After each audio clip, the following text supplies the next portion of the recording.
Hi everyone, in this article we're going to talk about the tacho output on the modular ECUs. So the modular ECUs have a dedicated tacho output pin. It's only intended to be used for a tacho function.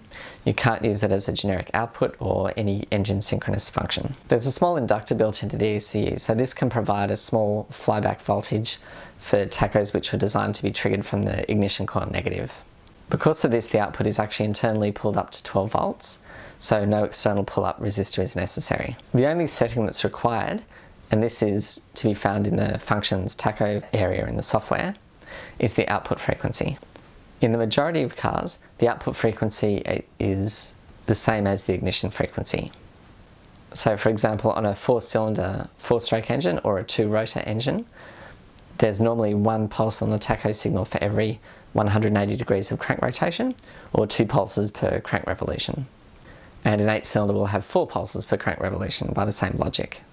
Now we give the option to select a different frequency for the few cars where that's not the case, and for other cars where people are doing engine conversions. If you leave this setting as standard, then the ECU will calculate the ignition output frequency based on the number of cylinders that have been entered and also the firing pattern, that is whether it's a 4-stroke or a 2-stroke. Otherwise, you have to choose the number of cylinders that you want to emulate. For example, if you choose a 2-cylinder engine, then the ECU will output 1 tacho pulse every 360 degrees or 1 crank revolution.